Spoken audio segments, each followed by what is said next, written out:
Alright, today we're gonna talk about how friends become enemies. And as y'all can see, we got a different set going on. We at my casa, mi casa, the Su casa, Big Gang casa.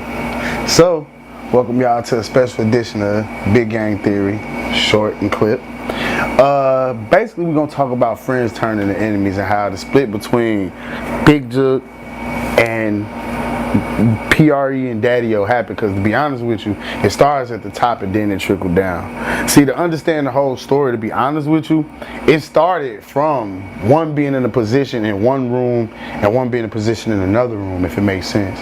So it's always been beef before Gucci came into play, but they were cool and coexisting at one point. Can I see that? They was coexisting at one point. People fail to realize, let's be real, first and foremost, Dolph is from South Memphis.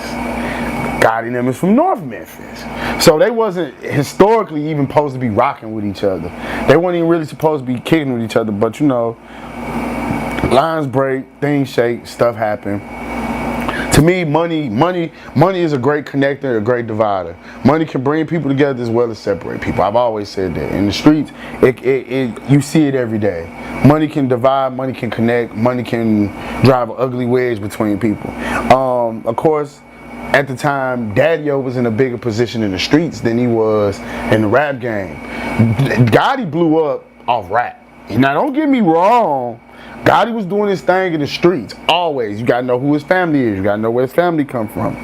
So to know that and understand that, you get it.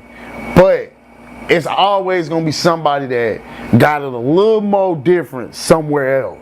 And that's where Daddy-O come in. Like, that figure comes in. Like, he had it for himself.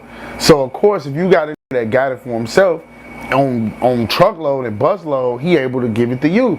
So the situation starts there. They had a business relationship first, and then it went to, okay, we've got a business relationship. You know, my little brother rap, he do his thing, and I mean, you probably been hearing him, but Dolph do his thing. Matter of fact, you know my little brother Dolph. When I don't be there, when I don't be in the house of Surrey, he be the Surrey. My little dude gonna give it to you if I ain't around. So that's how he runs into Gotti and Jook and them.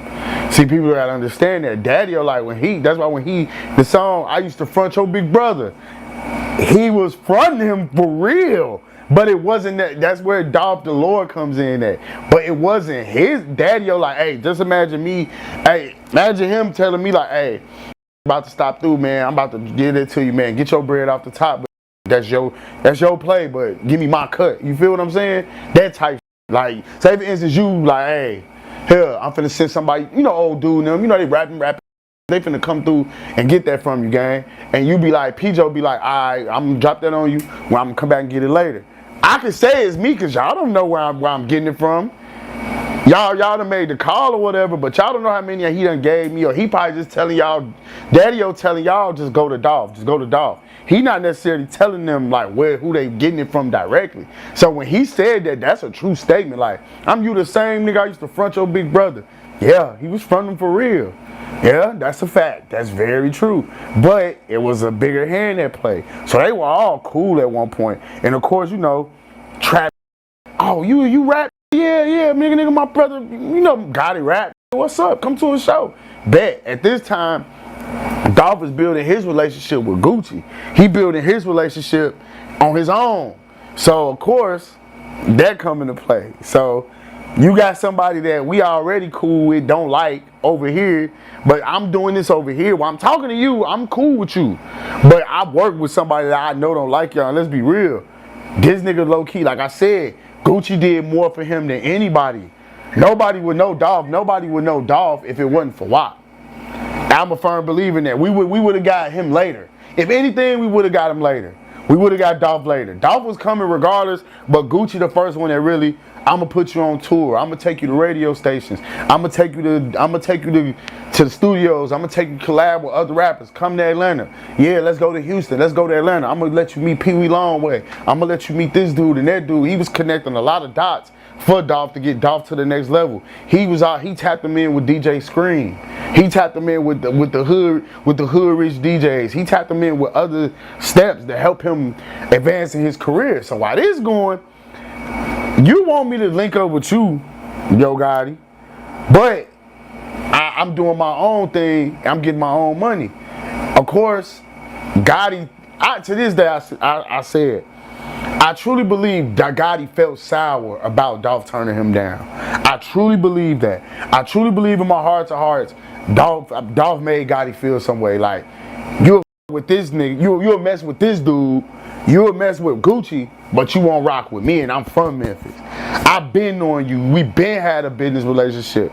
Like, if you notice when Dolph talk about it on Shade 45, he talking about it, but he dancing around it too. If you listen to the interview, he just like, when they ask him like where it come from, he telling bits and pieces, but he leaving holes in it. He couldn't get on the radio and be like, yeah, we been doing business with each other. We been rocking with each other. We been homies on some other.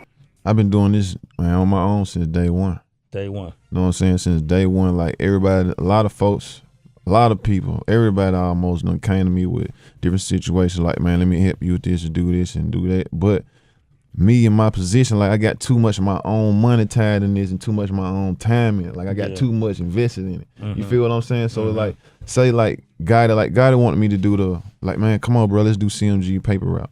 That's cool. I'm knocking for that. If I was him, I would have came to me like that. You know what I'm saying? Yeah. But only thing was going to happen behind it was people like, oh, he popped off because of Gotti. You feel what I'm saying? Which I can't do that because I got too much of my own time and money invested in it. You feel what I'm saying? But when it came time to get the music done, I really wanted to do my own thing, and Gotti felt sour about that. He just told him like Gotti felt some way about him just not signing to him. Like certain people translate business into you should be my friend too.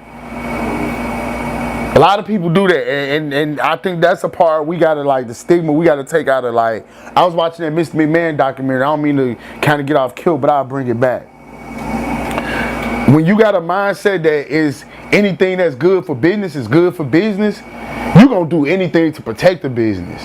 Like, trust me, it's been plenty of times I've gotten direction from D or something, and he'd be like, hey, ooh, hey, okay, it's good for business. That's what we going.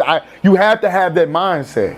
So nothing's gonna get accomplished if you don't have the this is good for business mindset. So you gotta take in consideration, like, Dolph didn't see that good for business. Dolph didn't see that good for business. Gotti didn't see it good for long-term business, like, period, because you rocking with Gucci. A dude that now, he leaving me out the conversation. He leaving me out of conversations. He low-key compete with me because he know I hit his girl. Was that when, like, so what made PRE, Daddy-O, and Big Jook finally be on that attention to where it was like it could not be? Was it that whenever I feel like it was like Daddy-O so cool, it'd be the same thing as it goes into, like, if I was getting somebody, of course, my big homie or somebody I'm cool with gonna be like, it is what it is then. Like, I ain't got no reason to really rock with you no more. Like, this nigga, this the dude I'm investing money in. This the dude I'm giving that bread to get it done. Cause I see him, and Dolph was picking up this preach by then. This preach. This King of Memphis. This is Dolph coming up. This him linking with DJ Scream. This Atlanta Dolph. This is him on the rise, Dolph. He ain't Blue Dream Dolph no more. Now he's on the rise. Yeah, like, we don't gotta sell weed no more. Bye. And so that's where it come like, oh, you acting funny towards me now cause you're artist. Then it become that thing. Then of course you got Yo Gotti making moves, and I always thought it was funny. You would see Jook, like, when he would make the little videos and stuff. Like, yeah, y'all come after Dolph died, y'all come to PRE and all that. He knew better than that. That's another thing I felt like was a strike. A lot of people don't understand that. That was a strike. That was a big strike. Like, first of all, that video, you knew who you was doing that to. You knew who you was doing that to. You wasn't doing that to them little niggas. You was mocking Daddy-O. Oh, you talking about, because you said PR, you're talking about CMG. Yeah, CMG. Correct. CMG was mocking, Jook was mocking Daddy-O. So, man, hey, y'all. I'm finna start a GoFundMe, man, because I know a lot of you rap up out here, man. Can't do no shows. Ain't save no money. So guess what? I'm gonna come say today.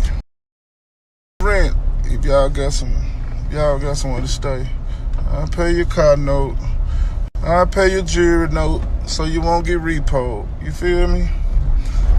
whatever else you renting or leasing, I'm gonna pay that. Need to shoot some videos while the label budgets is cut off. Labels, they cut off right now. No budgets, no money. We still open. CMG still open. Budgets never close. You feel me? When he was in the car video, after Dolph dad, come to CMG. I know y'all gotta get y'all chains back and y'all boss woo. He was talking greed, all that. Yeah, like that wasn't a slight to them artists. Kenny, I'm gonna tell you something about Paper Route. One thing I can say is Dolph and Daddy-O set it up to where all them good from Paper Route Rule. All right. Here's the stigma. Gotti will sign who's best for business, whether it be a Mozzie, a Glorilla, a Black Youngster, whoever. Paper Route only sign people that's really family or you locked in. Like all them that's popping out, Snoop Bands, Big Unk in the Feds, he locked up. Big Unk, Moochie Great, Rule, all Key Glock, all them. They all connected. They all grew up around Dolph. Wu been around Dolph since Jay Fizzle, all them. Wu been around Dolph since he was like 12 years old. If his little brother wasn't with him, Paper Route Wu would have been with him at the cook. This probably would have been a whole different outcome if they would have made it to the turkey drive. They literally caught them on a humbug like, oh, there's Dolph car right there. We've been looking for one of them niggas all day. We finna go to the turkey drive. It was a spontaneous killing. If that would have been any other circumstances, they wouldn't have got to Dolph. Cause them niggas is shooters. They was Dolph shooters. And the one thing that was already understood when Dolph passed away was like, all right, everybody rap now. Psh, break the glass. Y'all turn young niggas, Daddy-O, y'all turn young niggas anyway. Rap. That's why you seeing all these Paper Route artists. They look Zo Capilot, all of them. You think they coming out of nowhere? They're not. They been around Dolph for years. It's documentaries. King of Memphis documentary. When you see Dolph on the porch, I can point all the rappers out on the documentary that's rapping right now, shining. That was the game plan from jump. Anyway, Dolph is just Dolph gone. Let's just turn everybody up. Key Glock, a household name now. That's what people fail to realize. And Dolph death, nothing stopped. Daddy-O was like, okay, he was the CEO. If you look it up and Google it and AI, who's the CEO of Paper Route? That gonna pop up in Paper Route. Daddy-O real name gonna pop up. His name, he gonna pop up as the CEO. Dolph was just the front man. Don't get me wrong, he had a co-CEO ship, but the main head majority of vote was Daddy-O the whole time. Nothing changed, just our main star, the main nigga y'all was with now, he gone. So now y'all gotta get it cracking. Hey man, it's your boy Big Gang. You tapping into Pop Austin Media. You like that content? Man, hit that like, subscribe button and get in tune for sure.